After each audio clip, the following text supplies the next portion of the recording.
Welcome to Creatively Using the Creative Suite. Here's your host, Eric Burnskill. Hello, welcome to this week's episode of the Creatively Using the Creative Suite podcast. My name is Eric Burnskill, and this week I wanted to show you my absolute favorite features inside of Adobe Photoshop CS5. Now, there are many features in Photoshop CS5, and some are big, some are small as usual. But there are a few features that I really like. So let's start by taking a look at the new HDR, and I think this is a really big thing for the Photoshop user. So I'm first going to do the fake HDR. I'm going to open up in Photoshop, and I'm going to open up my HDR tuning here, and let's do one of the images here. Let's do this room. So I'm going to click open. And I'm going to have this open up as a general file. To speed this up, I'm going to resize this a bit. So I'm going to bring it down to 1000 by 700 or something like it. And let's say I'm starting with this image. Now, this is usually a series of images that I'd process for a full HDR. But I can do some fake HDR inside of Photoshop CS5, and that's basically the tone mapping. I'm going to go to Image, and I'm going to come down to Adjustments, and then I'm going to go to HDR Toning. Now, the HDR Toning looks like this when everything's collapsed. And the local adaptation method is the one you definitely want. And there is a couple of presets here. Flat, for example. We've got monochromatic artistic. We've got high contrast, low contrast. And some of these are really over-the-top effects, and some of them are really good effects that I definitely recommend to try and use. Photorealistic here is some that you probably can use sometimes. And photorealistic can be good in some photos here. And you can see you have surrealistic here if you will really want to go crazy. But I'd advise you to start from one of the presets that you think look okay. Or if you want to start from the default, you can do that too. I'm going to start from photorealistic here, or photorealistic high contrast, which gives it a start here. Then I'm going to twirl down edge glow, as well as tone detail and color. So I have all the three in one view.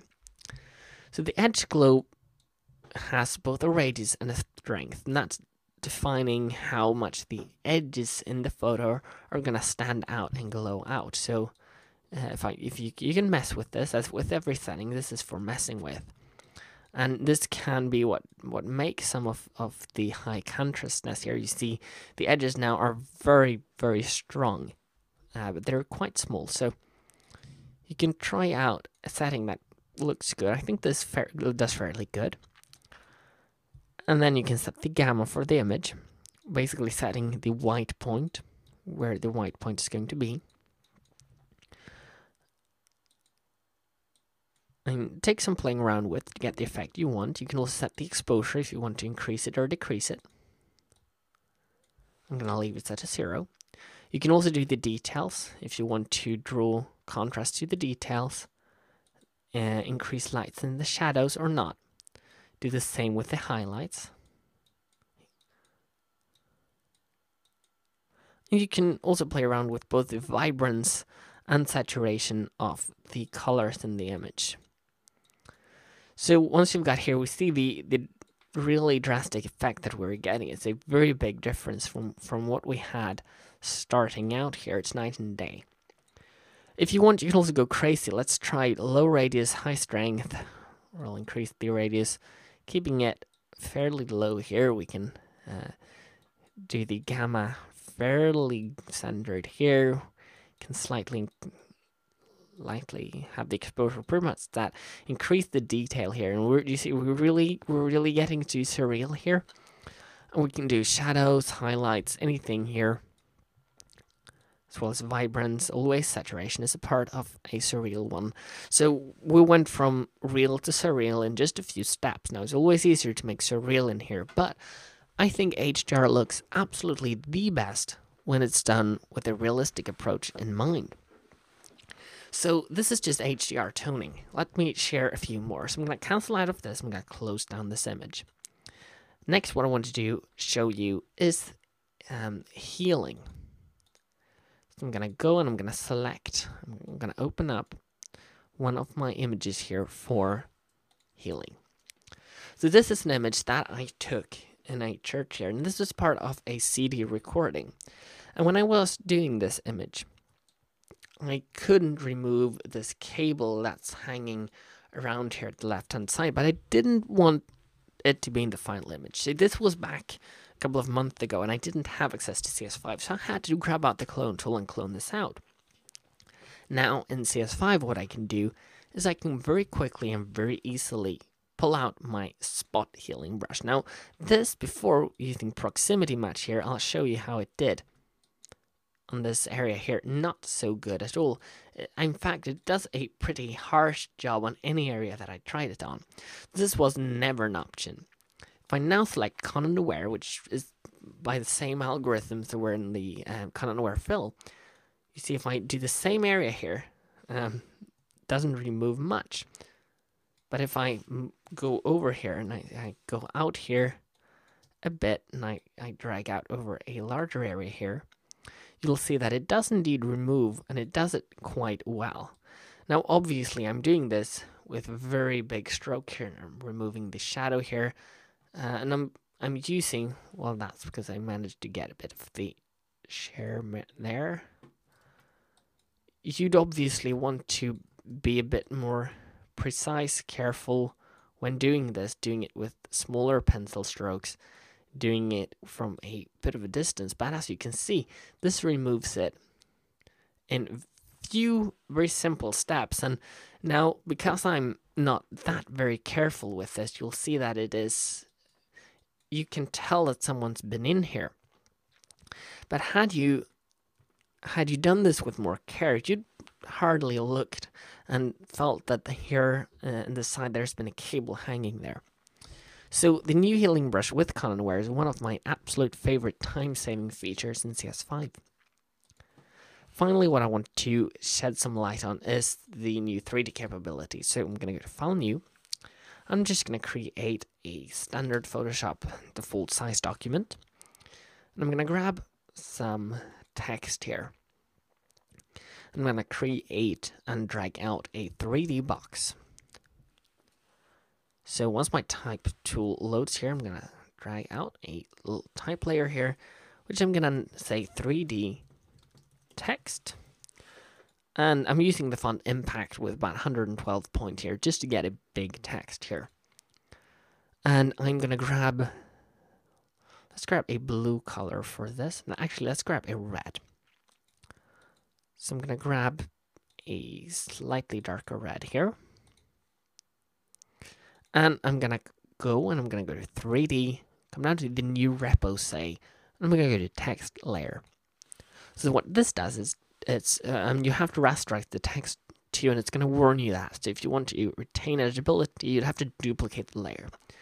So I'm going to hit OK to rasterize the text. And what RepoC does, it is an extrusion method here. So this allows me to extrude the text and basically give it 3D features, creating a 3D object. So what I can get up here is the RepoC dialog box. And we'll see already we have a 3D text that we can be able to use. I can, of course, increase the depth here, making a very deep extrusion. I can change the scale, so if I increase the scale, we'll have it scale outwards. If I decrease the scale instead, you'll see it's going to scale inwards. And you can also twist this around if you wanted to be twisting while it's going back there. So you'll see here it's twisting a fair bit. Let's leave it at that. I think it looks cool. And you can, of course, you can bend it down, bend it upwards if you want. Bend it to the sides using the x-axis, or bend it up and down using the y-axis, as you can see here. And if you prefer not to bend it, you can also shear this. So if I shear it downwards here, just a slight bit, and because we have this twist on, it can create some interesting results here. So if I just do it slight upwards, you can see here what we're getting at. I can, if I want, inflate both the back and the front of the element. So if I increase the angle, you'll see what happens. You're creating this rounded shape at the at the top here. So if I increase the strength to, what you're basically getting is a pillow-like effect to the 3D text. And of course, you can move it around using all the different 3D tools that are available to position this and make it as you want it to be. So I'm going to move it around here to the side, and you can rotate it how you want.